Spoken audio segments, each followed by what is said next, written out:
आज हम बात करने वाले हैं सोलर वाटर हीटर के बारे में। आज जो हम टॉपिक सारे कवर करने वाले हैं वो है कि सोलर वाटर हीटर होता क्या है, सोलर वाटर हीटर काम कैसे करता है, इसके इंस्टॉलेशन प्रोसेस क्या है, सोलर वाटर हीटर के टाइप्स क्या क्या है, सोलर वाटर हीटर के प्राइजेस एंड आपको सोलर वाटर हीटर खरीदना चाहिए या नहीं।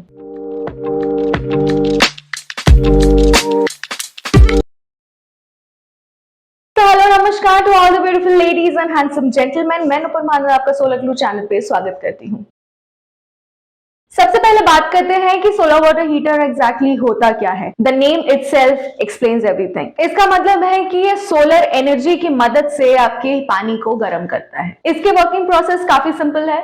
सोलर वाटर हीटर में जो टैंक होता है उसमें एक इंसुलेशन होता है ताकि जो टैंक का पानी हो उसका टेम्परेचर कांस्टेंट रहे। उसके साथ जो सोलर कलेक्टर्स होते हैं वो सन रेज को अब्सॉर्ब करते हैं एंड उसके हीट को टैंक तक पहुंचाते हैं ताकि उसका पानी गर्म हो। सोलर वाटर हीटर में हमेशा टैंक को ऊपर एंड ट्यूब एंड पैनल्स को हमेशा नीचे की तरफ रखा जाता है ताकि फ्लो अच्छा बना रहे। सोलर वाटर हीटर में जो पानी आता है उसमें कोई इलेक्ट्रिसिटी या पंप का यूज नहीं होता। जो पानी वहां पे एंटर करता है दैट इज प्योरली ऑटोमेटिक होता है। आपके टैंक से ऑटोमेटिकली पानी आपके सोलर वाटर हीटर में चला जाता है। इससे आपको एक्सटर्नल कोई भी इलेक्ट्रिसिटी या पंप का यूज करने की जरूरत नहीं है। इसके बाद बात करते हैं हम सोलर वाटर हीटर के टाइप्स की। जैसे कि आपको पता है कि सोलर वाटर हीटर दो टाइप के होते हैं। एक है ETC यानी कि इवैक्यूएटेड ट्यूब कलेक्टर, दूसरा FPC यानी कि फ्लैट प्लेट्स कलेक्टर। ये जो दो तरीके के वाटर हीटर हैं इनके अलग अलग बेनिफिट्स हैं। बात करें हम ETC की तो इसका प्राइस काफी कम होता है बट इसका जो हीट जनरेशन होता है वो काफी अच्छा होता है। इसकी मेंटेनेंस भी काफी इजी है and this is like very easy to clean also. अगर हम FPC की बात करें तो इसका लाइफ स्पैन ज्यादा रहता है, इसकी ड्यूरेबिलिटी भी अच्छी है, इसका भी पावर जनरेशन काफी अच्छा है।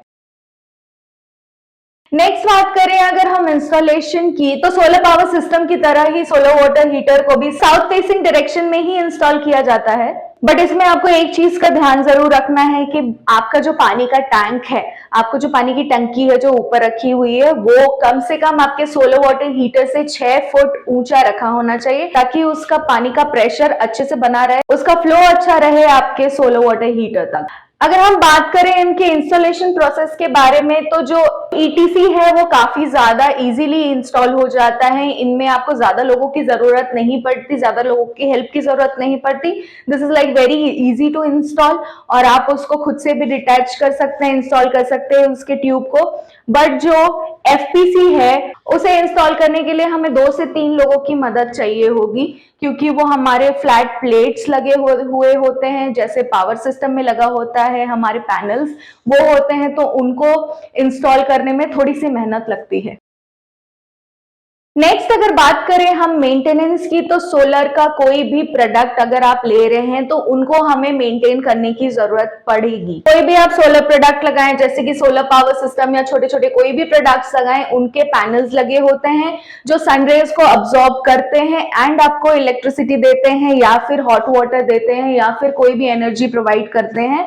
उसके लिए हमें पैनल को हमेशा क्लीन रखना पड़ेगा। अगर आप इसको प्रॉपरली क्लीन करके नहीं रखेंगे तो ये सोलर पावर सिस्टम आपको अच्छे से इलेक्ट्रिसिटी बना के नहीं देगा एंड सोलर वाटर हीटर आपको अच्छे से गर्म पानी बना के नहीं देगा। तो कोई भी सोलर प्रोडक्ट हो हमें उसे अच्छे से क्लीन करना है। इसमें ज्यादा मैन पावर की जरूरत नहीं है, आप अपने प्रोडक्ट को खुद से निकाल के क्लीन कर सकते हैं और इसको आपको रेगुलरली क्लीन करना पड़ेगा। रेगुलरली क्लीन करना पड़ेगा मतलब आप कौन से एरिया में रहते हैं वो ज्यादा डिपेंड करता है कि आप को कितने रेगुलरली इसको क्लीन करना है। अगर आप ज्यादा डस्ट वाले एरिया में रहते हैं तो आपको 7 डेज में उसको एक बार क्लीन करना ही पड़ेगा क्योंकि उसमें पूरे धूल की परत जम जाएगी तो फिर आपको इलेक्ट्रिसिटी नहीं मिलेगा या हॉट वाटर नहीं मिलेगा, तो उसको आपको थोड़ा बहुत कपड़े से ही क्लीन करके रखना है। क्योंकि ये सोलर प्रोडक्ट ऑटो जनरेशन होता है तो अगर आपको गर्मी के दिनों में हॉट वाटर नहीं चाहिए तो आप इसको कपड़े से ढक के भी रख सकते हैं। तो इसमें तो कोई स्विच होता नहीं है ताकि आप इसको ऑफ कर दो तो वो जनरेट ना करे। गीजर तो नहीं है ये कि जनरेट ना करे, पानी गर्म ना करे। तो ये ऑटो जनरेशन है, इसलिए आपको गर्मी के दिनों में इसको पर्दा ढक के या फिर कोई भी कपड़े से ढक के आप इसको रख सकते हैं ताकि ये पावर जनरेट ना करे। अगर हम बात करें वारंटी की, तो वारंटी सबसे ज्यादा इंपॉर्टेंट होती है। वारंटी इसीलिए ज्यादा इंपॉर्टेंट होती है क्योंकि एक बार आप खरीदने के बाद आप देख रहे हैं कि आपको 5 से 10 साल का वारंटी मिल रहा है, तो आप 5 से 10 साल आराम से निश्चिंत होकर उसको यूज कर सकते हैं। वारंटी के अंदर भी बहुत सारी चीजें होती हैं, जैसे कि आपको ये देखना है कि आपका वारंटी किन किन चीजों में मिल रहा है, क्योंकि आपको वारंटी पूरे प्रोडक्ट में मिल रही है या फिर आपको सिर्फ सेपरेट किसी सिर्फ टैंक में मिल रही है, या फिर स्टैंड में मिल रही है, या पैनल में मिल रहा है, ट्यूब में मिल रहा है, या स्टैंड में मिल रहा है। आपको ये चेक करना है कि आपको किन किन चीजों में वारंटी मिल रही है। अगर हर चीज में अलग अलग वारंटी मिल रही है तो ये आपके लिए ज्यादा बेटर है। अगर फुल सिस्टम में भी मिल रहा है ज्यादा टाइम का, जैसे 10 साल 12 साल का अगर आपको मिल रहा है वारंटी, तो वो भी आपके लिए अच्छा है। वारंटी उस पर भी डिपेंड करता है कि ये कौन सा ब्रांड लगवाए हैं, कौन सा टैंक लगवा रहे हैं आप, इन सारी चीजों में भी वारंटी डिपेंड करती है। तो यहाँ जो आपको वारंटी मिल रहा है, वो जो आपको टैंक पे वारंटी मिलेगा, दैट इज 5 से लेके 10 ईयर्स की वारंटी आपको मिल जाएगी। एंड बाकी एसेसरीज में 1 से लेके 5 इयर्स की वारंटी मिलेगी आपको।